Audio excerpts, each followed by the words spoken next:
In this manner, therefore, pray.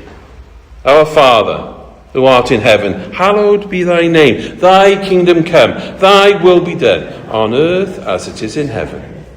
Give us this day our daily bread, and forgive us our debts as we forget our debtors. And lead us not into temptation, but deliver us from evil. For thine is the kingdom, and the power, and the glory, forever and ever. Amen.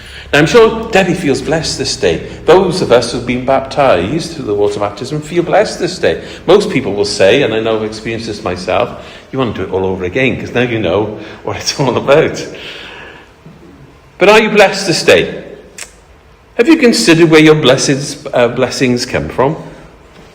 The prayer that Jesus gave us to pray ensures that we are blessed if we acknowledge the source of those blessings. And I wonder if you've ever considered that in detail. Or have you just recited that prayer and you never even ponder it? It seems it begins with recognizing the one who provides the blessing. And that is our Father. This is Father's Day after all. Some of us have been blessed with fathers. It states our godly Father's position and location so we can acknowledge him. Many in a society have poor relations with their fathers, unfortunately. God didn't intend this to be so. This means many have difficulty with God and they miss the blessing. Our God is above all the behaviours and thoughts of man that we perhaps have suffered and abused, because they do not originate with our Father in heaven. Rather, our Father desires to bless. He understands the needs of a father in a position of authority and discipline and pure love. For God desires to bless, and his location is in heaven.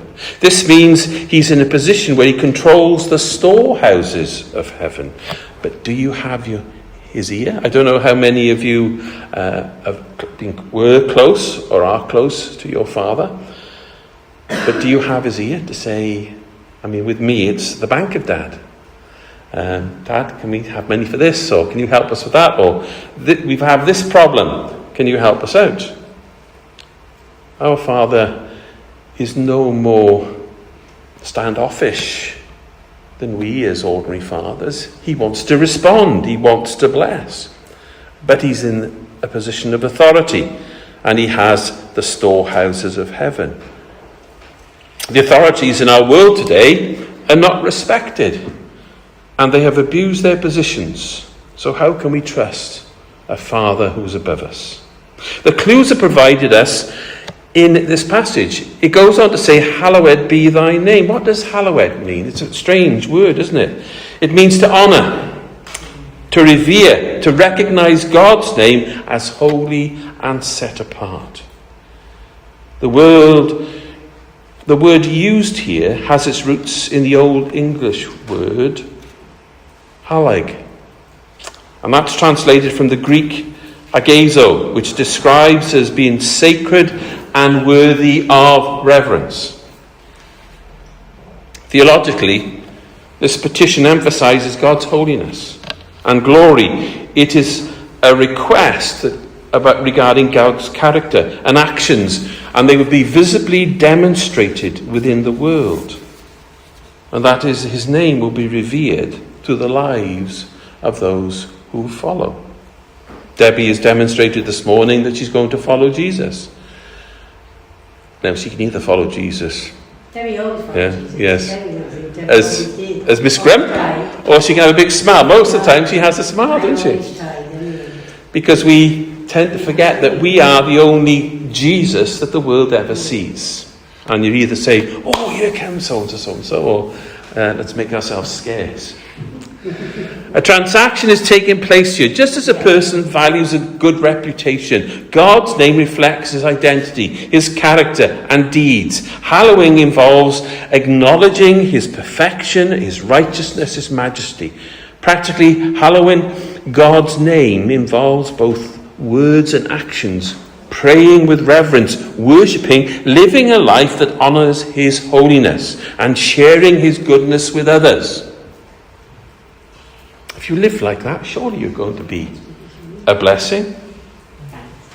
It's a call to believers to recognize God's supreme authority, reflecting his character in their lives, and because of this to inspire others to respect and honour him as holy.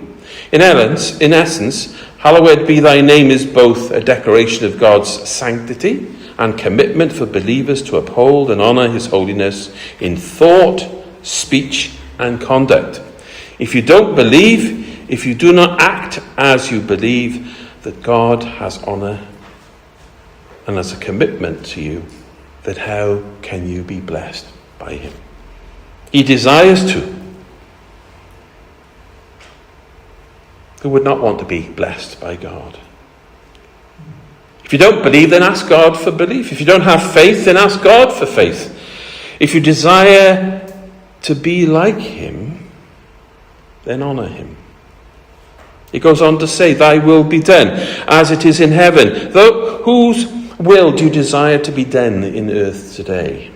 Do you desire to follow those who lead you in this world, or the one who created it? The world brings darkness and destruction. All we've got to do is look at our media and what goes on and what happens. Isn't it better to follow a will that brings blessings, light, and love? That's God's will. If we desire his will, then we will be blessed. He goes on to say, give us this day our daily bread. That's a demand to God. You think it's strange when Jesus says, demand of God? Give us this day our daily bread. I wonder what it is you hunger for. Is it the dark things of this world that so many people do? Or instead you're desperate for a different sort of blessing? The things of this world can destroy you if you hunger after them in the wrong way. But the things of God are light and love and will transform your life and who and what you are. In this prayer, we ask for bread, which is wholesomeness. We ask for our bread, which teaches us honesty and industry. We ask for our need, not for someone else's. When God led the Israelites in the wilderness, he did not give them bread for tomorrow. He gave them bread for the next 24 hours. They had to understand that their need was to depend upon God constantly. We're not asking God to sell us or lend us bread, but to give us bread. It may seem a strange demand for God, but without him and the bread that only he can provide, then we have nothing that will satisfy us. I don't know about you, but I need things to satisfy my life, and that is only available from God. Only he can directly provide what we need, not what we want, and what we need so that we can prosper and be successful and be satisfied. The world cannot do this for us because everything it gives us either dies, it corrupts, it breaks down, it fails. But God never does. Ask Debbie. He is consistent and he understands. So what do you need from God this day? And are you prepared to receive it if he gives it to you? Goes on to say, forgive us our debts and forgive our debtors. Are you able to give those that hurt you? Don't know about you, but I find it extremely difficult. But you see, if we hold on to that hurt, how can we be free? It's easy to say, of course, difficult to do. This doesn't mean we're forced to do this, but rather if we want to be forgiven, then forgive others. But God gives you the power to do this. If you're willing, he's there to help you. He goes on to say, lead us not into temptation, but deliver us from evil. What is it that tempts you? What is it that spoils and destroys you? And then hurt those around you. God knows that without power we are useless, hopeless, and at the whim of every passive fancy in the world. You know, perhaps that thing that tempts you, you know you should stop it. Either lashing out because you're angry, watching something or doing something which you know will not only hurt you, but hurt others. But how would you stop it? How can you? Ask God, and he will give you the power to resist it. I don't know about you, but I have no willpower. You probably noticed that. I have no willpower. My wife will tell you. But if you pray to God, he will give you power to overcome. The temptation which leads us into evil can be resisted and put to one side because God can enable you if you just ask him. He's your Father, after all, and he desires to bless you. For thine is the kingdom and the power and the glory forever and ever. Whose kingdom do you want around you? The world's or God? Do you know where God is? Heaven abounds.